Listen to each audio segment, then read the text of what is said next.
Seja bem-vindo ou seja bem-vinda a mais um episódio do Podizagem, o podcast de aprendizagem para a vida. Muito obrigado pela sua audiência, muito obrigado por você estar curtindo o nosso canal, prestigiando esse conteúdo. Hoje eu estou com dois convidados aqui que eu conheço há muito tempo, militando, eu posso usar esse termo, né? Atuando nesse segmento de educação corporativa, de educação formal na academia. Estou aqui com o Alexandre, campeão da Coursera, o Renato Dutra, que é doutor na área de ensino, na área de educação à distância e atua como executivo de grupos privados de educação já há vários anos. E eu vou até começar esse episódio dizendo que a gente vai falar sobre as tendências para 2023 nessa área de educação corporativa, acadêmica. E essa visão que a gente vai ter aqui hoje vai ser muito legal, porque são pessoas que têm aí trajetórias nesses mundos, que têm muita experiência prática, e eu vou estar aqui aprendendo, fazendo algumas perguntas, contribuindo quando eu puder, e eu gostaria de começar pedindo agora para o pessoal se apresentar. Vou pedir começar com quem hoje? Pedir para o Dutra começar então, Dutra, você falar rapidamente da sua experiência para quem está nos assistindo agora. Tá ótimo, Júlio, tudo bem? Na verdade, eu sou um cara que comecei aí na tecnologia, né? Comecei como programador lá na frente. E aí, comecei a trabalhar com educação e juntei as duas coisas nessa área de learning, de educação à distância, né? Acabei estudando, mestrado, doutorado, mas digamos assim, viés sempre é muito tecnologia e é a minha formação original. Legal. E Dutra, hoje você está como executivo de ensino à distância em algum grupo educacional, certo? Estou como diretor de EAD na Unifil, que é em Londrina, no Paraná, e por coincidência onde eu me formei, onde eu fiz a graduação em processamento de dados, que era um curso que existia lá nos antigamente, e acabei fazendo mestrado em computação e o doutorado em tecnologia da educação. Então, depois de 20 anos, voltei para Londrina aqui. Você achou o TK85 aí? Tô para achar. Você sabe que aqui em Londrina as pessoas me chamam de TK, é meu apelido. Ninguém sabe que eu me chamo Renato. Então esse é o meu nome. Até no meu Facebook tem um TK lá para as pessoas me acharem. Para quem não conhece, né, o TK85 foi um dos primeiros microcomputadores vendidos no varejo aqui no Brasil. E o Renato aí, pela experiência que ele teve ou pelo know-how que ele já tinha nessa época, o pessoal apelidou ele de TK. É isso, né, Renato? Falei certo a história, né? Você sabe essa coisa de você fazer entrega, né? O TK era aquele computador que a gente carregava os softwares pelo gravador, fita cassete. Como a gente conseguia rodar os jogos ali, né? Então, programação em BASIC, né? Sistema operacional TRF-80. Isso. Bons tempos. Com essa experiência que eu comecei a desenvolver e fui nessa área de computação aí. Comecei no TK. Nessa época tinha programa de rádio que transmitia o código por som para você gravar na fita cassete. Não tinha? Tinha. Era outras épocas, entendeu? Cara, a gente internet não sonhava em existir, né? E agora eu vou passar a bola para o meu amigo Alexandre, campeão. Fala aí, campeão. Conta um pouquinho da sua história aí. Bom, primeiro, obrigado, Júlio, pelo convite. Prazer estar participando aqui com você. Nós temos uma trajetória juntos aí. Nem vou falar desde quando, porque faz muito tempo, né? Mas, bom, comecei nessa área de tecnologia ligada à educação em 1999. Eu tive uma passagem aí pela Micropower, quase 20 anos, trabalhando com tecnologias educacionais, com plataformas, e depois tive a oportunidade de trabalhar na Cornerstone também, uma grande provedora americana de soluções de gestão de talentos. Trabalhei na D2L também, uma plataforma canadense, um LMS voltado para a área educacional, e agora estou como head comercial para a Coursera aqui no Brasil. Para quem não conhece a Coursera, hoje é uma das maiores plataformas de entrega de conteúdo para que as pessoas possam desenvolver as suas competências. Então, muito feliz de estar participando com vocês aqui hoje. Show de bola. Que bom, muito bom contar com vocês aqui. Quero agradecer também a presença do Dutra e do Campeão nesse episódio. E o tema é tendências para 23. E aí a gente está acessando, está consumindo sempre esses podcasts, esses sites, e está vendo vários temas pipocando, né? Recentemente, no final do ano passado, a gente teve aí o grande, final de 22, teve o grande impacto da inteligência artificial aí ficar acessível para todos nós, né, com o ChatGPT. Então, acho que isso foi uma bomba que, em todos os sentidos, no bom, no mal, né, que aconteceu e que acho que é o último acontecimento disruptivo na área de tecnologia que a gente viu até agora, né? Está sendo comparado aí com iPhone, está sendo comparado com a vinda do rádio, da televisão, enfim, tem várias comparações. Eu acho que essa é a grande novidade do momento, mas as tendências para 23, geralmente elas são escritas lá nos últimos trimestres do ano anterior. Então, quando o pessoal escreveu a maior parte das tendências, pelo menos do que eu li, aí não estava falando tanto assim, com tanta intensidade de inteligência artificial. Além de inteligência artificial, o que vocês dois têm ouvido aí? Começar pelo Campeão agora. O que você está ouvindo para o mercado corporativo aí de buzzwords, né, de palavras aí que chamam a atenção, Campeão?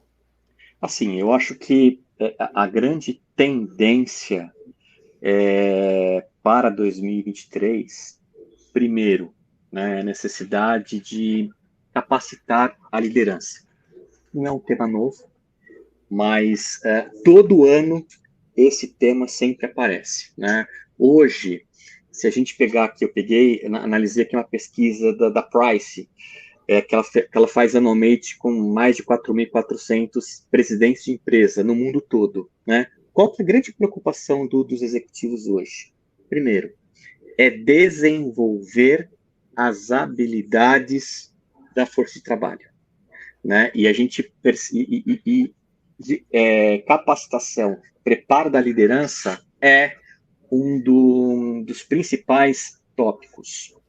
Outro ponto importante, que é mapeamento de competências. Olha lá, a palavra competências e habilidades sempre aparece. Mas, hoje, quando a gente fala em competência, isso aparece num contexto diferente do que o modelo tradicional dos anos 80, dos anos 90. Por quê? O modelo tradicional, quando a gente fala em mapeamento de competências, a partir de uma função, é feito um mapeamento de competências, e aí trabalha-se o chá, e aí define-se ações de treinamento. Isso mudou, né? O que a gente percebe como tendência hoje, esse mapeamento de competências, ele não é mais por função, ele tem que ser individualizado. Então você vai ter na organização duas pessoas com a mesma função que terão necessidades de desenvolvimento e se desenvolverem habilidades que podem ser completamente diferentes. Agora, como que a gente disponibiliza capacitação por competência? Não pode ser tudo igual para todo mundo, né? Então, outro ponto importante, quando a pessoa percebe que ela precisa se desenvolver numa competência, é interessante que ela faça um assessment, e a partir desse assessment, as plataformas identifiquem qual é o nível de proficiência dessas pessoas para indicar o treinamento correto, né? Porque você dizer para uma pessoa que é formada em matemática, que ela tem que fazer, que ela precisa se desenvolver na habilidade matemática desde o básico, ela vai se desmotivar já no primeiro momento, né? E aí tem a questão de entrega de treinamentos em múltiplos formatos, né? Então você tem as famosas pilhas de conhecimento, você vai ter os treinamentos de longa duração, então isso é extremamente importante. há necessidade de você capacitar para que as pessoas consigam fazer uma mobilidade de carreira dentro da empresa. Então, isso é importante também. E um outro ponto extremamente importante, principalmente para as empresas globais, né? Que eles chamam de Learning Powered by Globalization. Hoje, as empresas estão pensando nessa questão do conteúdo, da entrega de conteúdo, muitas delas numa esfera global, né? Então, desenvolve-se esse material e o mesmo material ele precisa servir para capacitar um colaborador em Singapura e o outro colaborador que está na Argentina, né?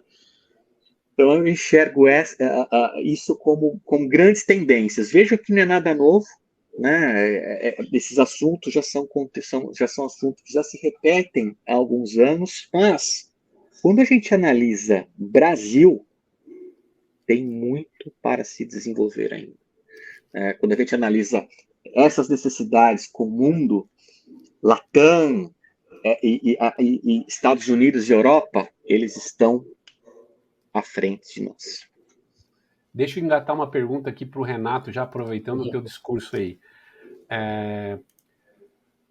Pelo que eu entendi, uma das tendências aí que o campeão acabou de colocar nessa questão das competências, a gente está saindo um pouco daquele paradigma que era mais voltado assim para resolver a descrição de cargo do que para resolver uma motivação individual ou atrair ou reter o indivíduo, né? E agora, pelo que eu entendi, o foco da competência é desenvolver a competência da pessoa, né? E não focar só no gap em relação ao cargo. É mais ou menos isso, campeão? Perfeito. Legal. O modelo é individualizado, não é mais one size fits all. Isso não funciona mais. Legal. Dutra, como é que a academia está enxergando isso? Como é que ela está se adaptando para esse mundo onde daqui a, 10 anos, provavelmente, o cara que está entrando hoje num curso de exatas, como engenharia de sistemas ou coisa parecida, provavelmente o cargo que ele vai trabalhar no final, né, quando ele se formar, não existe hoje no começo do curso. O que vocês estão inventando dentro das universidades aí para tentar lidar com isso, cara? Eu acho que é o grande desafio das universidades, né? Diferentemente um pouco como eu já atuei também bastante no corporativo, né? O ensino superior ele tem a questão de ser muito regulado, né? A questão da legislação que acaba dando uma, digamos assim, uma segurada, uma engessada e muitas instituições são antigas. Então, mas o grande desafio é ir para esse caminho, né? Fazer essa convergência para as competências, né? Existem várias iniciativas hoje interessantes, geralmente de novas instituições, né? Trabalhando com competências, né? E muito com ensino baseado em projetos. Então, você pega São Paulo, tem uma instituição que é a Intel, né? Que foi criada ali com patrocínio dos fundadores do BTG, ali, do André Esteves, e eles criaram uma faculdade de curso de graduação na área de computação, que é totalmente baseada em projetos, sem disciplinas. Então, eles têm projetos do mercado que eles têm que resolver e, com isso, de forma híbrida, digamos assim, né? Não necessariamente sempre presencial lá, eles resolvem a cada trimestre novos projetos, novos problemas. Então, a ideia é formar o cara da tecnologia, mais lideranças em tecnologia, pessoas que sabem resolver problemas. Então, eu acho que existe algumas iniciativas bem interessantes nessa linha de projetos e competências, mas ainda existe, digamos assim, uma grande... acaba que as iniciativas, elas meio que elas refletem o passado, né? Eu acho que esse é um desafio que a gente tem depois da pandemia, conseguir repensar, né? Conseguir repensar e tentar trazer mais esse aluno, digamos assim, para a vida real, para o mundo do trabalho, né? E não só pensando assim, como o campeão falou aí da questão de como se descrevia as competências antes, e as disciplinas ou os cursos antes eram pensados em conteúdos, né?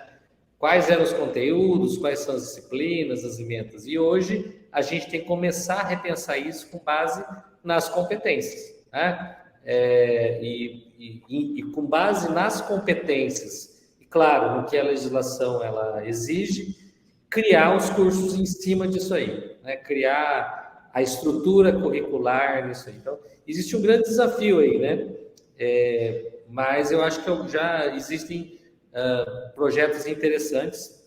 Aqui na Unifil, nós temos um projeto também bem interessante de matriz flexível, não existem também disciplinas, o aluno ele meio que vai criando a sua própria trilha, né? Claro, tem uma linha que é exigida, mas ele consegue criar o seu, digamos assim, o seu percurso, né? Mas eu acho que essa parte das competências, ela é importante. Eu acho que uma coisa que eu ia acrescentar na questão da competência digamos assim, academicamente falando, as últimas teorias que a gente fala de competências, normalmente a gente mede competências com base nas entregas. Então, é a capacidade de entrega da pessoa, né? Que é o que a gente precisa no dia a dia, né? O que o cara consegue realmente entregar lá no fim do dia e com base nisso, o que você quer que você preparar essa pessoa para entregar ou para desenvolver ou para fazer, você criar, então, todo o desenho, digamos assim, curricular, né? Então, existem, lá fora já existe mais isso, né? Estados Unidos, ali, Reino Unido, outros países da Europa, já existem umas iniciativas bem interessantes, principalmente porque não existe uma regulação tão forte, né? Então eles podem... e aqui a gente está trilhando. Acho que existe um bom caminho pela frente aí. Posso fazer uma provocação? Claro, campeão. Provoca aí. Eu vou trazer um tema que é assim, não é tendência, mas precisa ser tendência aqui no Brasil. O que acontece hoje? Né? Eu estava lendo o relatório, não sei se vocês conhecem, a pesquisa Panorama do Treinamento no Brasil, que é preparado pela ABTD, que é super famoso, já esse relatório já todo ano tem atualização dele. E olha que interessante, né? Eu estava dando uma olhada e tem um tópico lá que diz assim, como os projetos de treinamento são avaliados. O que vocês acham qual que é o número 1 aqui do Brasil? Como que as empresas avaliam os projetos de treinamento? Tem a ver com os níveis de avaliação de treinamento, lá, reação, conhecimento, aplicação, não? 68% avaliação de reação. E aí, qual que é a provocação? Né? Se a gente pegar o que está sendo feito nos Estados Unidos e Europa, qual que é o modelo que eles trabalham hoje?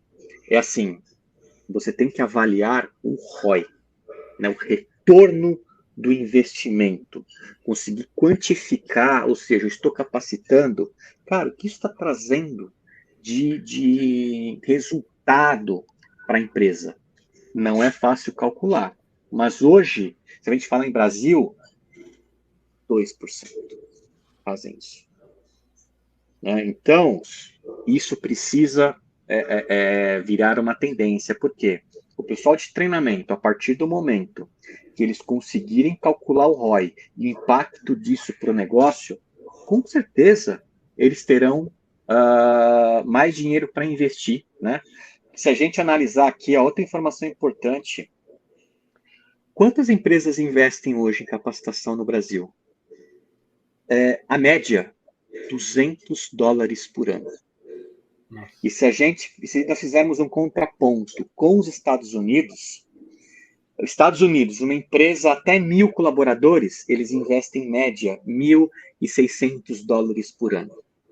Se a gente pegar uma empresa de 10.000 colaboradores, $925 por ano. Então, é muita diferença. Isso se reflete nos indicadores de produtividade dos países, né? Completamente, Júlio. Uma questão que você colocou aqui dessa provocação, campeão, que eu acho que é interessante, e também colando com o discurso que o Renato acabou de de colocar, eu entendi que tanto no corporativo como no acadêmico, a tendência, né, ou uma das tendências bem fortes aí que vocês dois falaram é da personalização, né? É pensar em competência, é pensar no indivíduo desenhando, seja numa matriz flexível de ensino superior, ou seja, numa trilha personalizada, né, dentro da empresa. E outra coisa que o campeão trouxe agora, né, é a dificuldade que a gente vê do público, dos profissionais da área de treinamento, de montarem, porque não ter avaliação de ROI ou avaliação de aplicação de um treinamento é uma questão que começa lá no projeto do treinamento, né? Quando se cria um projeto de treinamento, não se coloca metas que possam ser avaliadas, né? E eu ouço muito também, não sei se vocês concordam, que a gente tem que passar essa barreira o Renato colocou isso bem, né?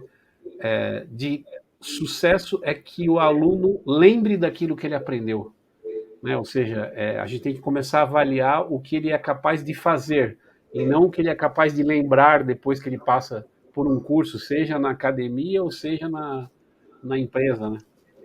No fundo, acaba se medindo, avaliando o resultado com os indicadores mais simples, né? Assim, a quantidade de pessoas que foram treinadas versus a avaliação de reação dessas pessoas são os indicadores mais, né, fáceis, ou a quantidade de alunos formados, no caso do ensino superior, né, e as notas que os cursos tiram nos exames. São as questões simples, né, que você tem ali, e acaba se ficando muito nesse primeiro nível aí, né, sem conseguir avaliar com mais profundidade, né? Então, aproveitando que a gente chegou nesse ponto aí que a gente falou um pouco de tendências, eu queria perguntar agora para vocês, né, entrando no nosso primeiro quadro, o que vocês já usaram de conhecimento sobre tendências no passado, desses materiais que são criados todo ano aí pelos especialistas, e que deu certo e que vocês recomendam, o que vocês fariam de novo. Então, a gente vai agora para o nosso quadro chamado Replay.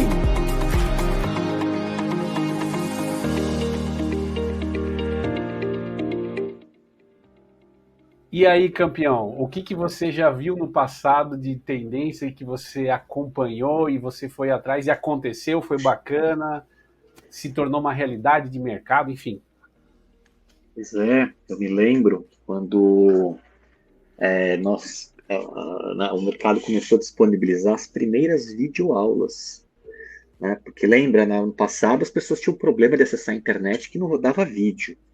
Né? Então era um problema, os cursos não podiam ter vídeo, era muito texto, imagem com animação. Né? Hoje, videoaula não é mais um problema, todos nós, né, vivemos aí em sessão do Zoom, do Google, enfim, o dia todo. Para mim, né, particularmente, eu adoro vídeo aula, né? Gosto muito. Hoje eu consumo, eu compro. Todo curso que eu vejo na internet, videoaula gravada, para mim funciona. Né? Tem gente que fala, não, aula gravada não funciona, não gosta. Ok.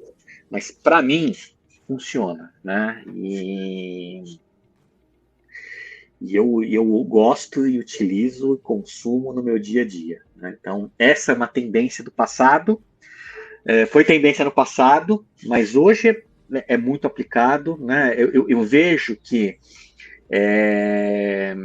se a videoaula ela é bem feita, né, o professor, o instrutor, ele se preparou para passar aquele conhecimento, na minha opinião, funciona muito bem. E depois você tem ferramentas aí para garantir a colaboração, para que a pessoa não fique somente passiva assistindo aquela videoaula. Então, hoje existem ferramentas de comunidade, de prática, testes, de avaliações, enfim. Eu acho que é um mix, né? Mas eu gosto muito deste modelo. Para mim, funciona. Mas eu acho que eu complementando aí, né? Eu acho que é uma tendência, essa questão dos vídeos, né? Tem até um consultor aí na área de AD que ele fala disso, né? Que É uma tendência lá atrás, mas mudou a forma, né? Uma das coisas que eu vi em cima dos vídeos é a tendência da diminuição do tamanho dos vídeos, né? Então, vídeos hoje de mais de 4, 5 minutos, tem até um estudo de um concorrente aí do campeão, um outro portal que deu lá, mas é de 2015, 2016, que eram 6 minutos a média de todos os cursos, mais de 200 mil alunos que foram avaliados ali. Então, e eu tinha muita dificuldade. Eu trabalhava num grande grupo, né, que hoje tem mais de 400 mil alunos aí, e a gente tinha muita dificuldade em criar. Os vídeos eram de 50 minutos, era videoaulas mesmo, né? 2 horas, 1 hora, e naquela época já o Khan lá da Khan Academy já estava fazendo essa ideia de vídeos menores, de vídeos curtos, né? De uma forma diferente, e a gente teve, digamos assim, uma dificuldade em convencer a instituição a trabalhar com vídeos menores, né? Então, eu acho que hoje, com essa questão do Netflix, questão do YouTube, né, questão de tudo que a gente tem de vídeo, você pegar a internet hoje é vídeo, né? Assim, o consumo de tráfego de internet é 80%, 90% é vídeo. Então, eu acho que o vídeo ainda é uma tendência, né? E não é... E no ensino, digamos assim, existem alguns cursos, algumas iniciativas de curso superior e de cursos de pós-graduação que não tem mais texto, só com vídeos, né? Claro, com os recursos que tem hoje, assim, você consegue transcrever vídeo, consegue gerar, né, legenda automático, né, traduzir. Então, mas os vídeos, eles realmente, eu acho que é uma coisa que ainda tem muito para se desenvolver, principalmente no acadêmico. Legal.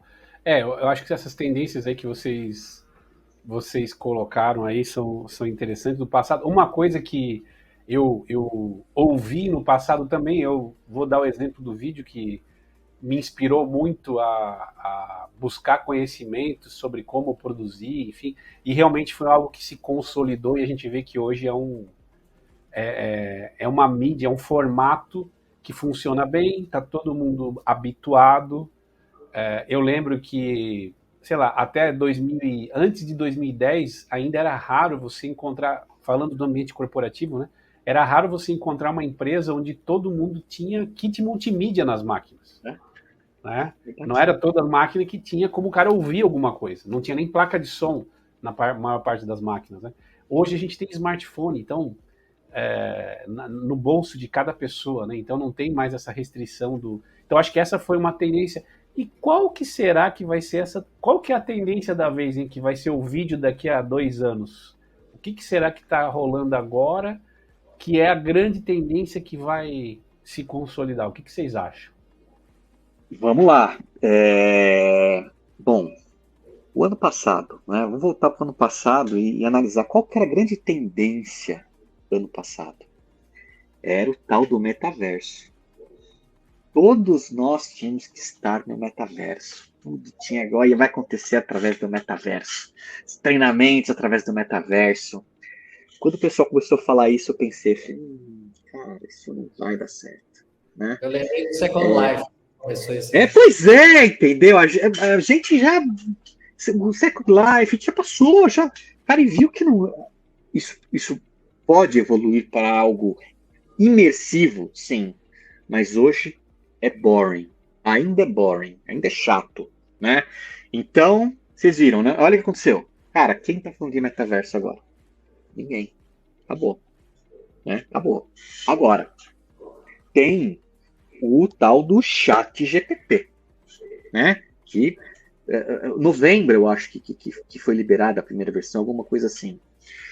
E interessante, né? Porque a gente que acessa LinkedIn diariamente já vê lá especialistas falando da aplicabilidade. Então, assim, eu tenho o pé atrás, né? Assim, sou um cara de tecnologia, né? Então, adoro tecnologia, adoro as novidades, mas temos que analisar com parcimônia. Vejo um futuro promissor? Com certeza, porque é sensacional, né? Eu acho que a inteligência artificial, ela vai, enfim, né, já está revolucionando o mundo digital como um todo, não só treinamento e desenvolvimento, mas tudo vai estar ligado a essa inteligência, que vai evoluir, que está evoluindo rapidamente. Então, eu vejo que a grande tendência do momento, mas vamos com calma, né? Vamos esperar isso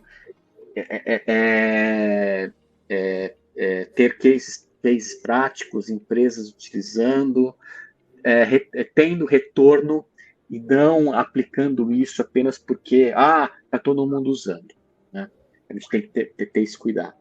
Então, acho que essa é a mensagem que eu gostaria de passar.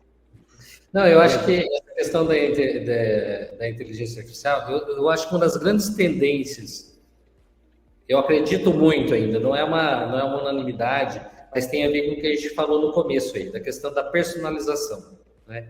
Então, a ideia do ensino adaptativo, né? Quando a gente falou lá de matriz flexível, mas aquele ensino adaptativo como era, no caso, mais ou menos parecido com o que o Leap lá do Brightspace fazia, né? Que ele vai entregando conteúdo de acordo com o nível da pessoa. Então, assim, esse ensino adaptativo inteligente, digamos assim, que a plataforma vai aprendendo, né? E vai entregando aquilo que o aluno consome melhor, aquilo que ele tem, se ele sabe mais, conteúdo mais aprofundado, senão ele já pula, né? Já vai lá para frente. Isso aí precisa de Learning Analytics e de inteligência artificial para que isso aconteça, né? Então, eu acredito muito. Você tem todas as plataformas, todas as startups e plataformas de ensino adaptativo no mundo, as melhores foram compradas, né? A Pearson comprou,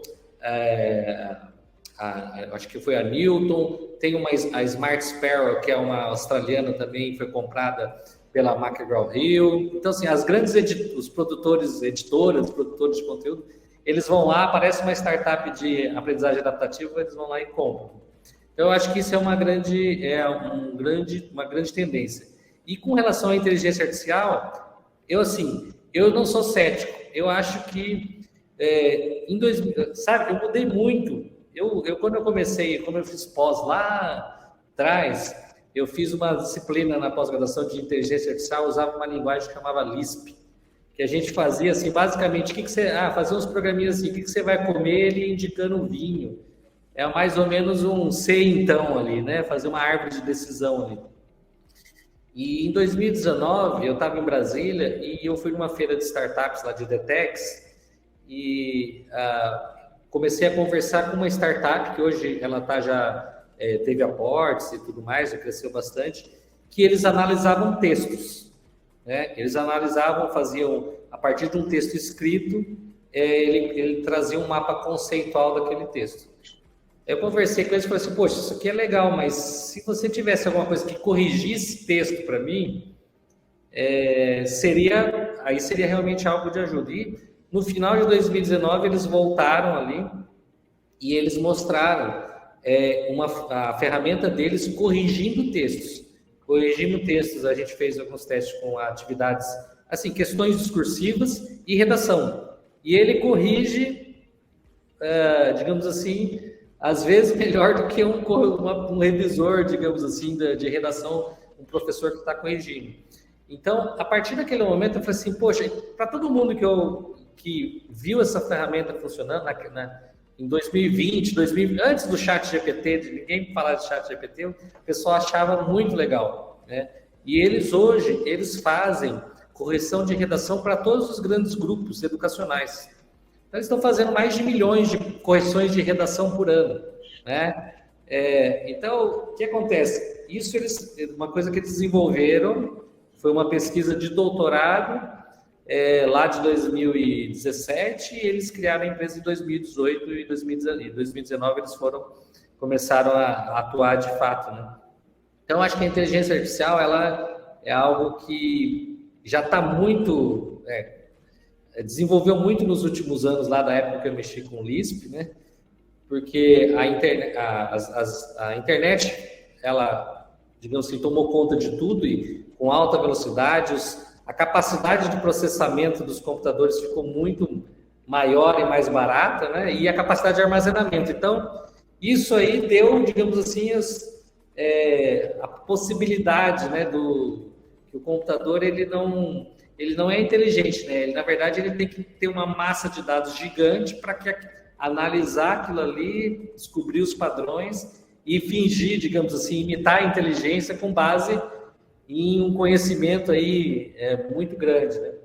Então, eu acho que o ChatGPT ele ficou até meio hype, assim, falar de inteligência artificial parece que tá querendo seguir na onda, né? Mas eu já via a questão da inteligência artificial antes de eles fazerem essa interface que é o ChatGPT, eu tinha lido já no começo o GPT-3, que era o modelo em que o ChatGPT utiliza, digamos assim, para fazer a análise, né? E ele foi lançado ali, acho que no final de 2021, início de 2022, e eu falei assim, poxa, com isso aqui dá para fazer muita coisa, só que não tinha nenhuma aplicação. E aí os caras criaram uma interface super simples, que é um chat, né?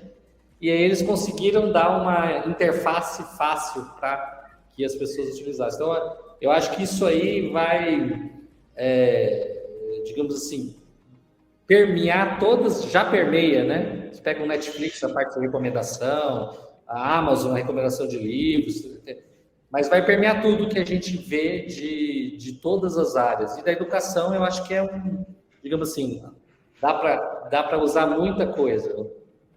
E um ponto importante, né, que já existem estudos sobre isso, que a IA ela vai acabar substituindo empregos que necessitam baixa qualificação. Ou até alta qualificação também. Porque eu estava ouvindo um TED hoje de uma pessoa falando, não, a IA vai substituir, já está fazendo trabalhos de advogado.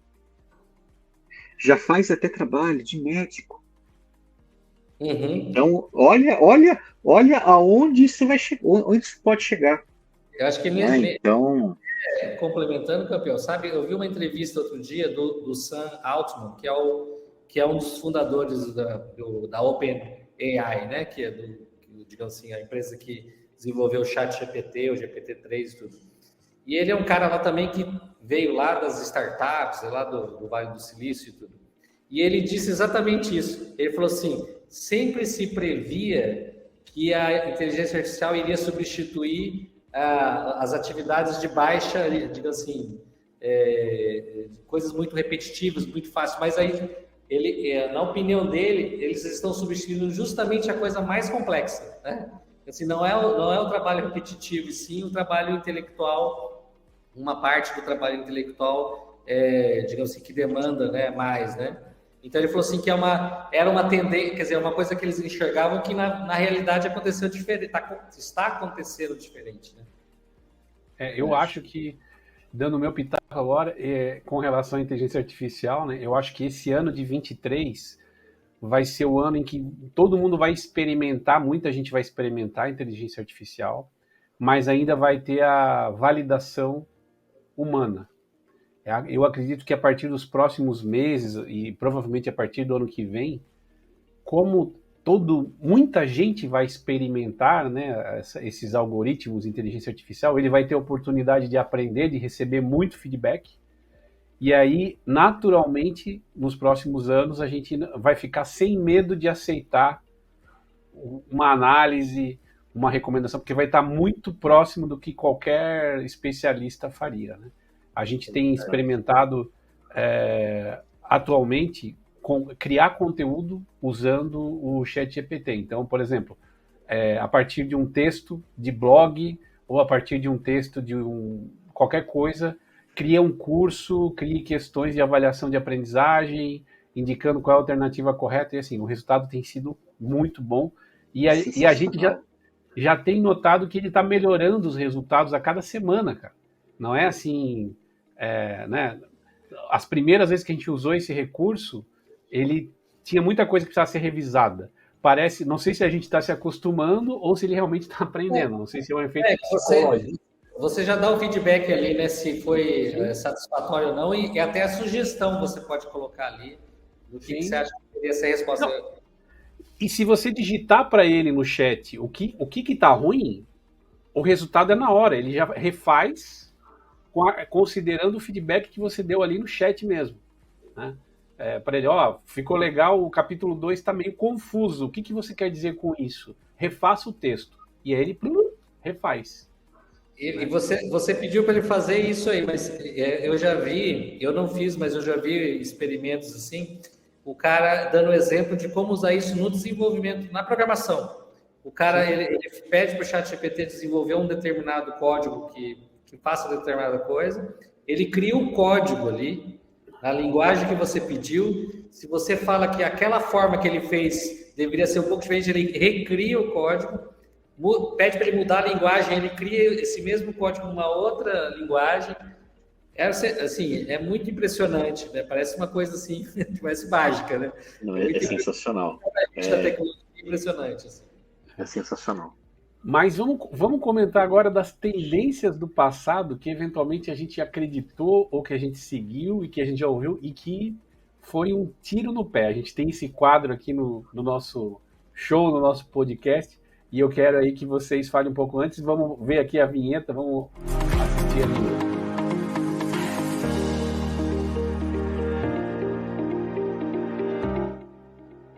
E aqui é uma das partes mais com maior audiência dos nossos podcasts aí, que a turma quer saber o que deu errado, cara. É onde a turma mais aprende. E aí, em tudo que vocês já passaram nos outros anos aí de ler e ouvir tendências e frases de efeito, enfim, termos que estavam fazendo sucesso, o que vocês acham o que vocês tiveram de experiência pessoal com relação a seguir tendências e, enfim, eu vou começar agora. Eu vou começar falando a minha experiência aqui antes de vocês, tá? Que a minha é bem rápida e bem simples. No passado, teve uma moda do ensino mobile, né? Do e-learning no dispositivo móvel, no celular, e o tablet estava em alta. E aí eu lembro que eu cheguei a comprar 20 tablets, porque eu achava que as empresas iam querer alugar os tablets para poder fazer o treinamento do pessoal no chão de fábrica e tal. E, cara, não aconteceu isso. Não. Foi uma tendência, assim, que eu lembro bem clara, assim, que ela aconteceu de uma forma diferente. Acabou que o ensino mobile, o ensino móvel, ele serviu muito mais para o indivíduo no dispositivo dele, que é o celular, né? Tablet, a gente aprendeu que é um dispositivo que tem o seu nicho, mas assim, a pessoa não anda com tablet na rua, debaixo do braço, né? O tablet, hoje ele está no lugar que o notebook está, né? Dentro da mochila, e aí as pessoas tiram para usar dentro de uma sala ou dentro de um lugar fechado e tal. E o celular não, ele é usado a qualquer momento, né? Em qualquer lugar. Então assim, acabou que o ensino mobile ele foi no celular e não para o tablet. Então esse é o case que eu tenho de tiro no pé. No teu caso aí, Dutra, conta pra gente o que você já ouviu que não aconteceu, enfim, como é que foi a tua experiência com isso? Eu acho que esses relatórios eles são bem engraçados, né? Tem algumas coisas assim que há 10 anos tá como tendência e não acontece, né? E tem coisas que entram e somem, né? Você sabe que quando eu estava lá em Porto Alegre, terminando meu doutorado, a gente começou a investigar uma coisa que a gente achava que ia ser uma tendência, né? Que era uma tecnologia muito, digamos assim, moderna, né? A gente estava pensando em alguma coisa que, quando a gente terminasse a pesquisa, ainda fosse moderno. E era a ideia que eles chamavam de teleimersão, né? Que você tinha em algumas universidades o que eles chamavam de cave, que seriam umas cavernas com projeção tridimensional, e que você interagiria com pessoas de várias caves, digamos assim, e você conseguiria fazer um pouco digamos assim, do que o metaverso se propõe, mas real, digamos assim, né? Você está tendo uma projeção, né? Você vê outra pessoa do teu lado e interage com ela. E isso, digamos assim, até hoje é uma promessa, né? Isso foi em 2003. Então, assim, nós já passamos aí 20 anos e assim, isso não... Existe muita pesquisa, muita coisa acontecendo, mas realmente não foi aquilo que se imaginava, né? Então, acho que isso é uma... assim, era tão moderno que até hoje ainda não aconteceu, né? Campeão, o que Muito você já bem. passou de experiência aí nessa área? Sim, a primeira vez que eu vi o conceito de mixed reality utilizando o HoloLens da Microsoft no evento que eu participei em Seattle. Quando eu vi aquilo, eu falei, cara, isso aqui é o futuro. Isso aqui vai revolucionar tudo. Que eu vou conseguir pegar o motor e trazer para cá e mexer e tal. E assim, não aconteceu, né? Toda essa questão de realidade virtual, realidade aumentada, mixed reality, ainda é muito de nicho. Né? Existem projetos bacanas, eu acho que existe uma aplicabilidade para alguns segmentos, mas você não consegue massificar. Porque, primeiro, é caro para desenvolver, e segundo, a pessoa precisa ter os dispositivos para consumir, para acessar. E também é caro, né? Falando exclusivamente do HoloLens que eu tive acesso. Né? Então, eu acho que essa é uma tendência que ainda não vingou. Pode ser que volte com força no futuro próximo, mas precisa ainda baratear mais o desenvolvimento, baratear os equipamentos para conseguir massificar. Eu acho que ainda não consegue atingir a massa. Eu tenho lido algumas estatísticas, inclusive de sentimento de enjoo de muitos usuários dentro desses dispositivos, né? E é um percentual bem grande. Eu passei mal. Uma vez eu participei de uma experiência, passei mal, cara. Porque, enfim, né? Não foi Eu não legal, lembro não foi qual é o número, bacana. mas não é a Não foi bacana. minoria das pessoas que passa mal, é algo próximo de 40%. É um percentual muito alto de pessoas que conseguem ficar assim 5 minutos, no máximo 6 minutos com aquele óculos, né, de realidade virtual, porque começa a passar mal, começa a sentir tontura, dá dor de cabeça, e aí tem que tirar. Então eu acho que a gente ainda está aprendendo a lidar com essa, né, sincronizar o ser humano com essa tecnologia ainda é um desafio aí, né? Um problema que o Verdade. pessoal vai ter que resolver, né? Eu acho que tem muito essa questão de maturação, né? Da tecnologia e do barateamento. Às vezes a coisa não. O próprio lá, a Apple lançou o Newton lá atrás, que não pegou depois, né? O iPhone, ele conseguiu, digamos assim, entregar aquilo que talvez eles queriam entregar lá atrás, né? Eu acho que, e às vezes a gente que está mais ligado à tecnologia, a gente olha a tecnologia, uma tecnologia legal, nova, e a gente quer sair usando, né? E depois não tem muita, digamos assim, na verdade a gente tem que olhar qual que é que problema que ela resolve, né? E foi aqui, quando eu comentando sobre aquela questão lá das caves, lá, da teleimersão, a gente desistiu disso quando a gente não achou um problema. Tipo assim, mas é legal, pessoal, aqui, mas o que a gente vai ensinar com esse tipo de tecnologia? A gente não conseguiu achar nada que justificasse aquele investimento, né? Ou aquele tipo de tecnologia. Então, você, poxa, vamos para uma coisa mais simples, uma coisa, objeto de aprendizagem, alguma coisa assim. E foi, então eu vejo que essa tendência a gente às vezes mais ou menos o que o pessoal de startups fala, né? É uma solução em busca de um problema, né?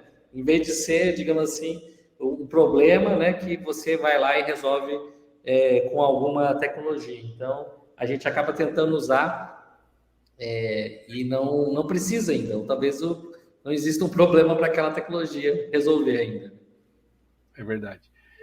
E para a gente ir já para o nosso quadro final aí do programa, né? Tem aqui a dica de mestre, que são aquelas experiências que deram certo. E se você está ouvindo, vendo a gente em alguma plataforma aí de streaming ou de áudio, né?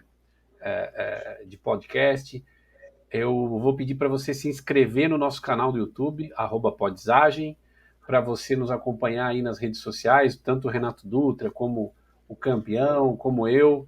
Você pode nos procurar aí no LinkedIn e nos achar e nos seguir. E também nos Instagrams aí, quem tiver perfil público também, eu não sei se o Dutra e o Campeão tem. Eu tenho o perfil da EduBricks, que é a empresa que eu trabalho, e você pode seguir o @EduBricks, @edu.bricks no Instagram. E eu vou tocar aqui a nossa vinheta do último quadro aqui do programa, que é a Dica de Mestre. Vamos ver aí quais são as experiências aí que valem a pena você prestar atenção para você aplicar no seu dia a dia.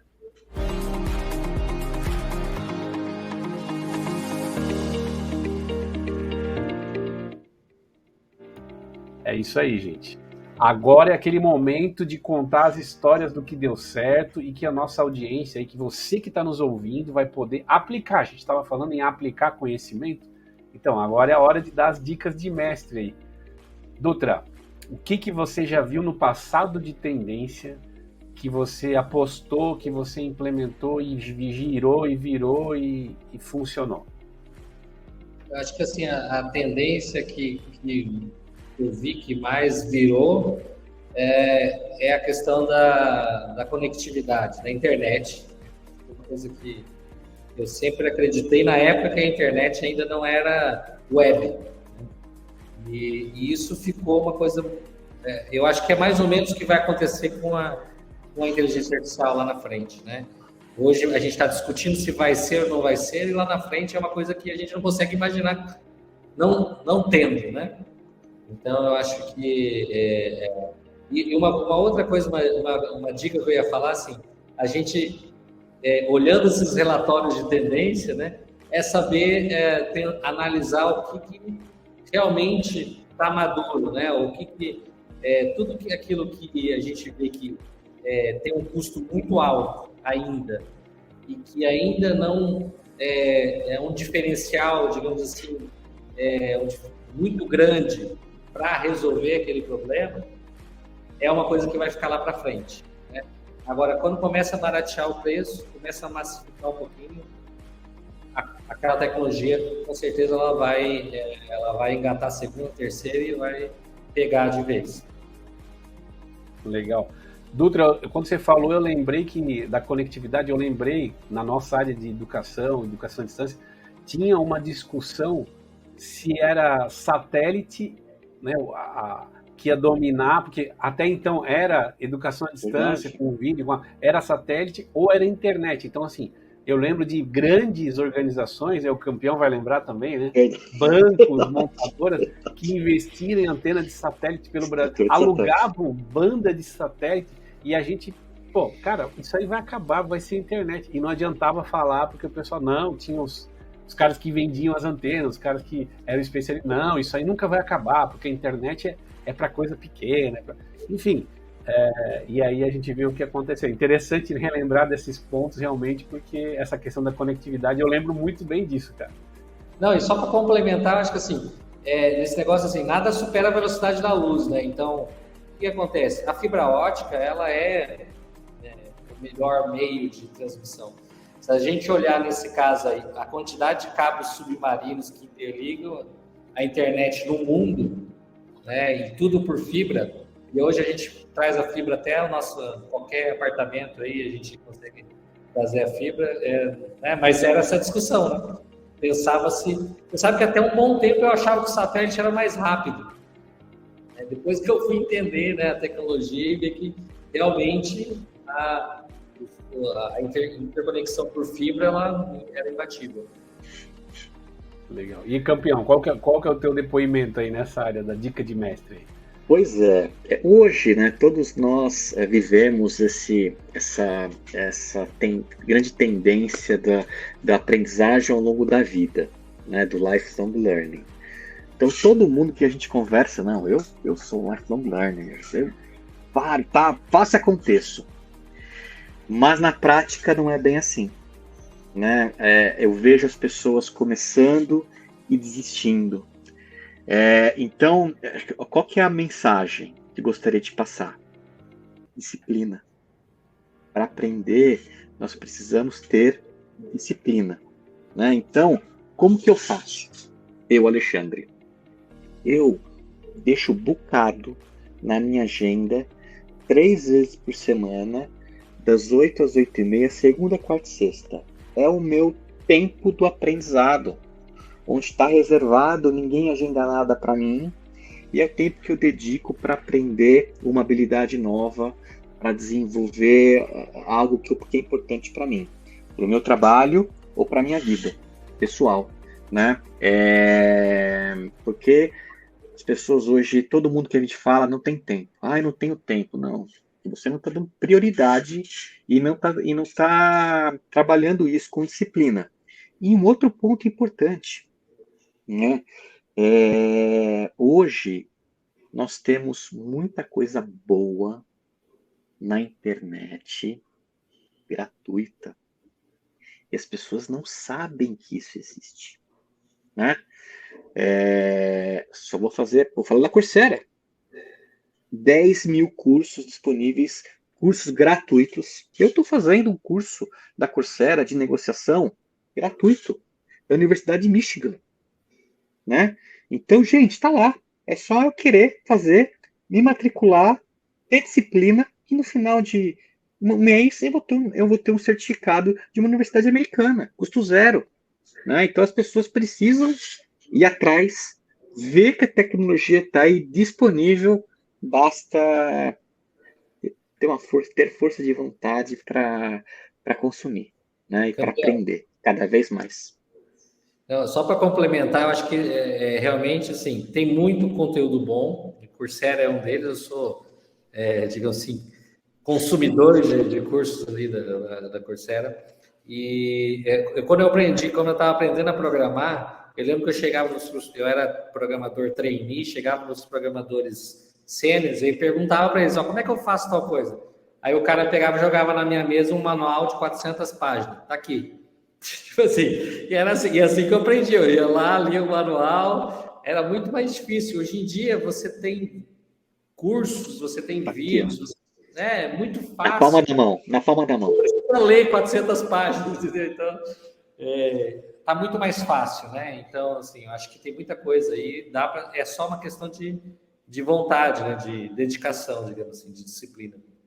Isso aí.